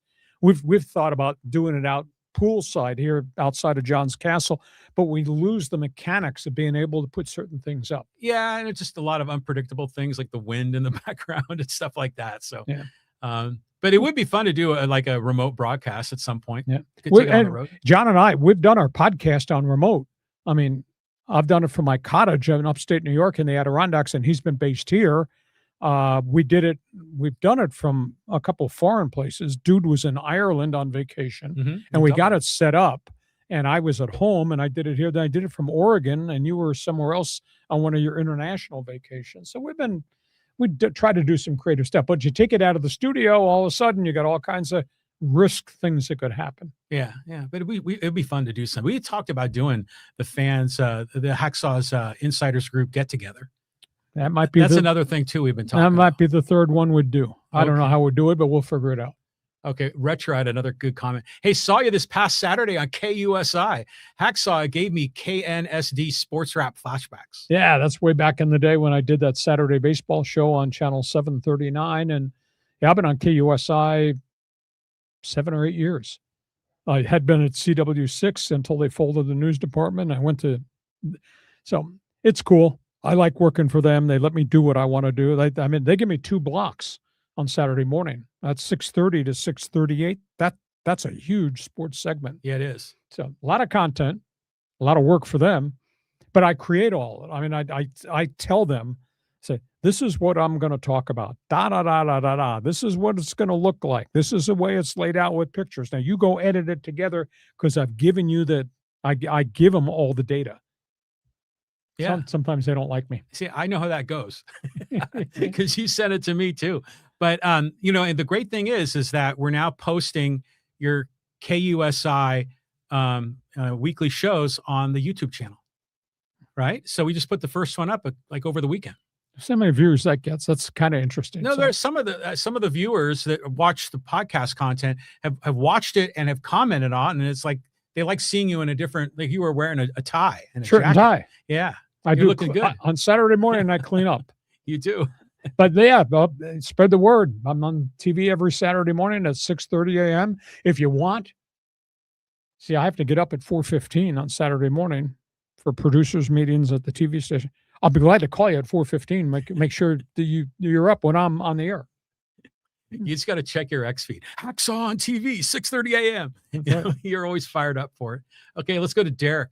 Love that you brought Jessie up. She was a regular on Winnipeg Sports Talk and other Winnipeg shows. She was a great olive branch between Winnipeg and Minnesota fans. She was loved in Winnipeg. Yeah, just terrible. And again, for those who aren't aware, we're talking about Minnesota Wild of the NHL. One of their beat writers works for NHL.com, been there for years. Jessie Pierce passed away. House exploded. Saturday morning, 5 a.m., she and her three children all died. They couldn't get there fast enough. Just a terrible story. So the NHL is really in mourning. I saw some of the interviews from some of the Minnesota Wild players and the front office people. Just very painful story. I'm not familiar with Jessie, but I know that this was also the 1-year anniversary, I think, of Bryce Miller passing. Yes, San Diego Union-Tribune. Yeah, and so I saw a lot of discussion on that from some of the other sports journalists guys in that town. Worked with him. Yeah. They had a picture up of Bryce Miller was a columnist who came from Iowa. Nice gentleman, very quiet, very reserved, fought cancer, just terrible for a year plus, and it kept coming back.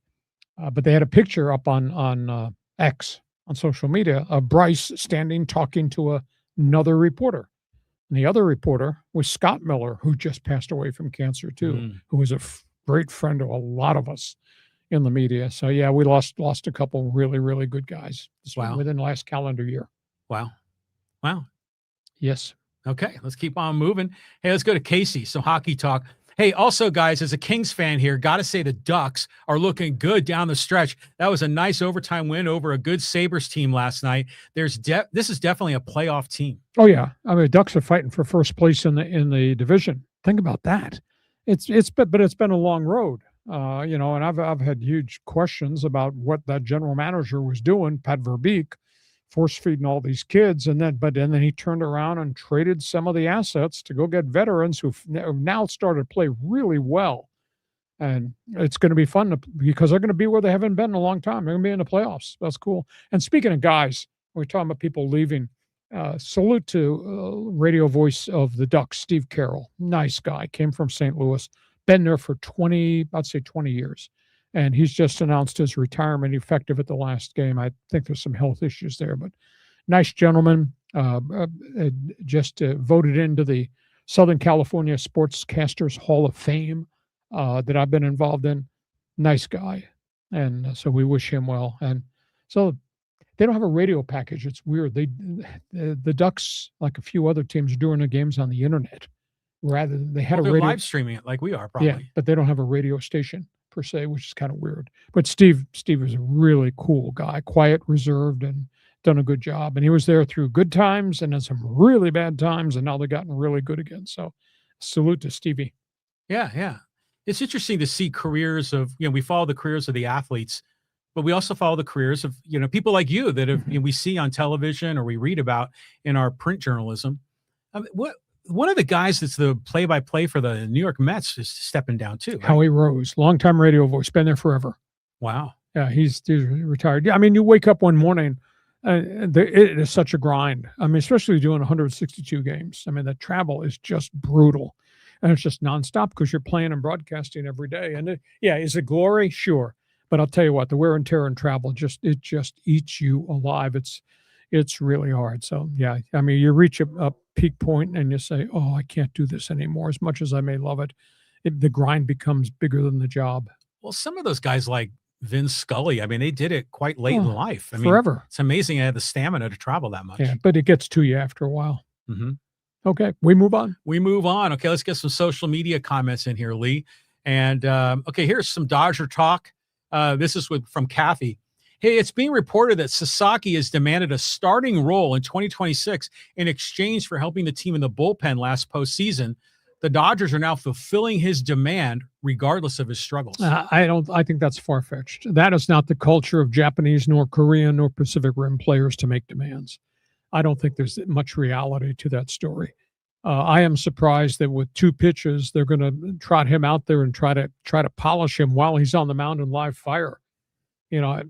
There's no doubt his first 2 pitches are just spectacular, but he has not been able to make the third pitch very consistent. He had an ERA of 13.50 in spring training. I mean, he just got lit, and he can't get the ball over the plate. So it's just a real tough situation. I would think he'd be much better served to go down to Oklahoma City for 3 weeks, get 3 or 4 starts there, and work on those mechanics and see if they can master the third pitch, and then you can bring him up.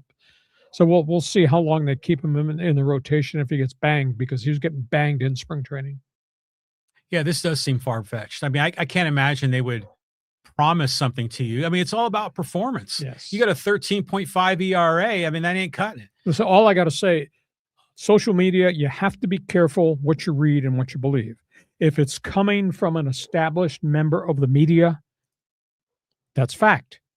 If it's coming from some guy named Joe Sixpack, nah, don't pay any attention to it. Okay. All right, let's keep on. Oh, by the way, do you think the Padres dodged a bullet not signing Sasaki? No, because they got Ruben Niebla, and they've got people that would work with him. And, I think Sasaki will still be maybe a star if he doesn't get hurt. But at this point, it's a little too much, and he hasn't polished it. I guess I'm surprised that he's not more polished a year plus into his pro career, because he's been around the guidance people for over a calendar year, and he's still walking a ton of people and throwing more balls and strikes and then giving up home runs. What's his age? Probably like 21, 22? No, I think he's 24. 24? Mm-hmm. Okay. I mean, by 24, you should be kind of in a groove of some sort. This is in Japan, so maybe in Japan you could get by with 2 or 3 pitches. Yeah, but there's other intangibles. The mound is different. The ball is different. So, there's no problem for Yamamoto. Well, that's true. No problem for Ohtani. Right. But those guys are veterans. Yeah, right on. Okay. Thank you. Okay, let's keep on going. Hey, some Max Crosby talk. This is from Dr. Something Wong. Hey, it's pretty rich of you, Hacksaw, to tell Crosby to stop whining about the Ravens situation when your whole career has been based on you whining about athletes. I don't whine about athletes. I cover the topics on the table. Whine about athletes. You have to present me some evidence that I'm bitching all the time about athletes. I don't bitch about athletes. I do talk about trades. I do talk about player personnel. I do talk about troubled guys that create havoc with their teams. But we also talk about great players and great people and 20-game winners and great rosters and trades. We do player personnel. That's what player personnel. So I like Max Crosby. I think Max Crosby's got a lot of miles on him. I think Max Crosby might be headed to the twilight of a great career.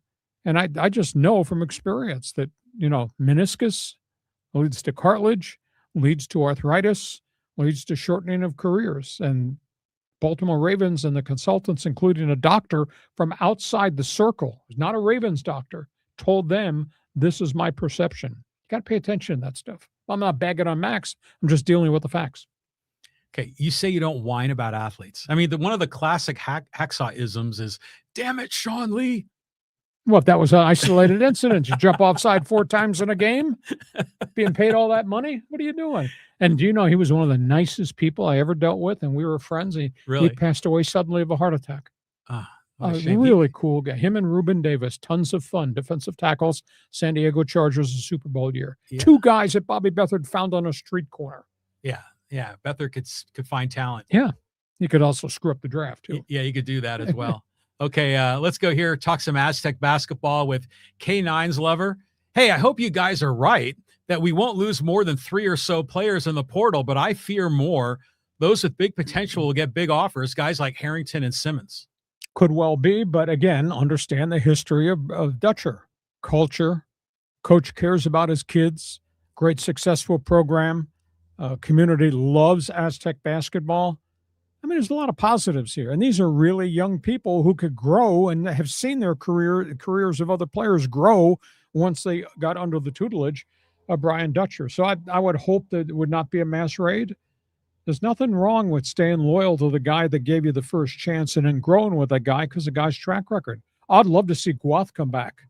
Magoon's been beset by a lot of bad luck injuries. He's not a complete player. Let him come back and complete the circle. Play this last year and hope he could stay healthy.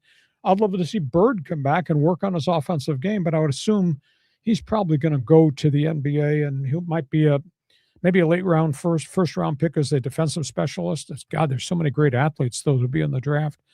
He goes to second round and he doesn't get a guaranteed contract, and he could wind up playing in the G League in Fargo, North Dakota. So I'd love to see Miles Byrd come back because his game is not completed either. I mean, wouldn't that be cool if they could complete their circle and then all the young kids stay too?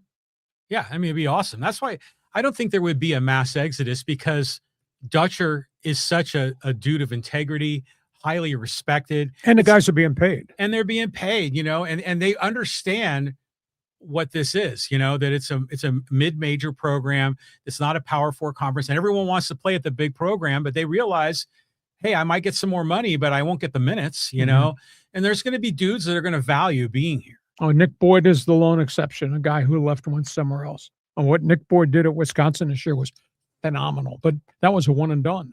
And they were one and done in the tournament. Yep. But Lamont Butler did it, Keyshaw did it. I wonder, do you think Miles Byrd damaged his draft stock? Because last draft he was forecasted to be an early second round pick.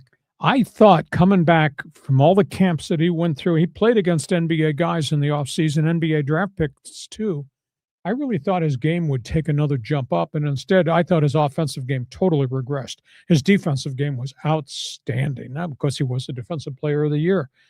He plays a hell of a lot bigger than 6'5", but boy, his offensive game, just there was no consistency whatsoever. So I think that kind of works against him come draft day. And John, there are so many leapers and there's so many great athletes that wind up in the NBA. How's his game going to go in the NBA? Because he's going to go against guys that can fly. Yeah, what's weird is when you go into the NBA draft, you kind of have in mind all the big stars that play college basketball.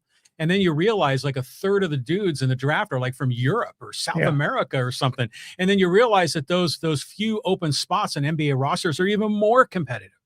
I mean, that's just remarkable to even make a team in the NBA. So I would hope Goth would stay. I don't think that Miles will. And we'll just have to see if they can retain everybody. But I am such a proponent of all things that Dutcher stands for. Why would John want to go somewhere else? That's what I think. You asked, I answered. Okay. We could squeeze one more in, but we're running out of time here, Lee. Okay. Listen, we hope you have enjoyed this podcast. It's been absolutely so much fun to do this. We put a lot of topics on the table. We express opinions, and we love to hear from you on Fans Forum. Just a reminder, you can really help us grow this thing. Give us a thumbs up. Hit the forward button. Give us on Apple the 5-star rating. That helps us grow this a great deal. Check my website, LeeHacksawHamilton.com. Become part of Hacksaw's Insiders Group so you can get the newsletters. And, of course, tell everybody who we are. We're here Mondays. We're here Thursdays. And you won't want to miss Thursday's show because we're baseball-centric. Throwing high, hard ones. Take the heat, meet. Baseball preview Thursday, 1:30, opening week of the baseball season. So we'll be talking a lot about that. John, have yourself a great afternoon. As always, fun time. It's a follow button, Lee, not a forward button. Oh, forward follow. Hit the follow button. I stand corrected, but I'm still bleeding. You're still adapting to the 21st century. I hear it. It's all good. Not bad for somebody who's still got a manual typewriter in his garage. This podcast brought to you by Dixieline Lumber and Home Centers. More than 100 locations, 100 years in business. You got projects, they got materials. Just go to Dixieline.com to see all the things they have to offer to you. See you come Thursday with the baseball preview. Thanks as always for being part of Hacksaw's Headlines. Join us again for Hacksaw's Headlines on YouTube, Facebook, and Twitter. And find the audio version on your favorite podcast apps. For more content, go to LeeHacksawHamilton.com.